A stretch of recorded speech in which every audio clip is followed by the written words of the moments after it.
Good morning, everyone. This is Amit Pabari, founder and managing director of CR Forex. In the first part of the presentation, we are going to discuss a new notification which Government of India had issued on 1st October regarding interest equalization scheme, how it is going to impact exporters and what are the steps exporters has to take based on new notification. And in the second part of the presentation, we are going to discuss outlook on dollar rupee and strategy for exporters and importers. There are two important aspects of the notification. First aspect is that there are notification says that interest equalization scheme has been extended for next 3 months. Second, it is applicable to all MSME manufacturer. Second aspect of the notification, which is important, that anyone who has received benefit of 50 lakhs, he is automatically not eligible for interest equalization benefit from the government. Let us understand this part in more detail. For example, if an exporter is having a limit of 33.5 crore approximately, and the subvention benefit was close to 3%. So technically, in last 6 months, he had got a benefit of 50 lakh 25,000 from the government in terms of interest rate subsidy. Now, if you have crossed the limit of 50 lakhs, after that you are not eligible. So basically, the bank is going to charge you interest based on your rate which they had mentioned in the sanction letter. So basically, anyone who had already got the benefit of 50 lakhs, or probably he is going to get the benefit of 50 lakhs in the coming months, then he has to decide whether he should take EPC, packing it in INR, or he will take packing it in foreign currency. Let us understand that in the next slide. So when you take EPC, the costing will be as follows. RBI repo rate, which is currently at 6.5. Generally, the spread for all the clients varies, but approximately industry average is 1.5 to 2%. Let me take in a higher side of 2%, then the cost will be 8.5. Now, if you take a foreign currency loan, then it will be charged based on SOFR plus spread.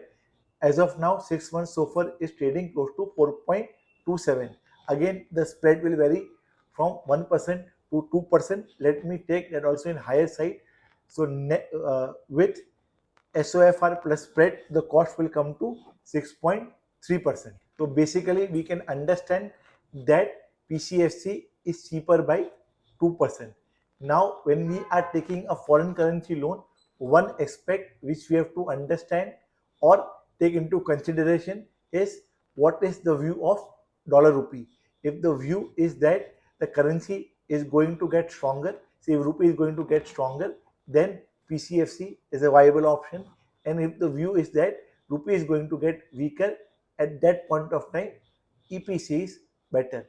Looking at the current scenario, we have observed that RBI has been able to manage the currency at both the side, because of which the volatility is low. Our current account deficit is also low because of the inflow. In the current scenario, we will suggest exporters that if you have a 2% spread, then you can consider taking PCFC. If you have any doubt regarding the new notification, or whether you have still doubt about whether to take EPC or PCFC, you can connect my team on the below mentioned number. They will definitely help you. Now let us discuss outlook on rupee.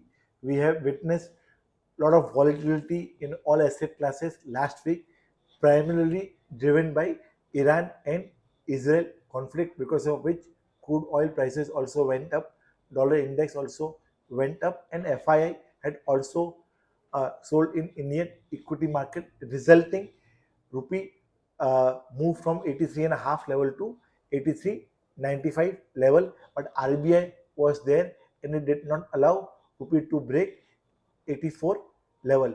Now, what next? Let us understand. This week, RBI monetary policy is there.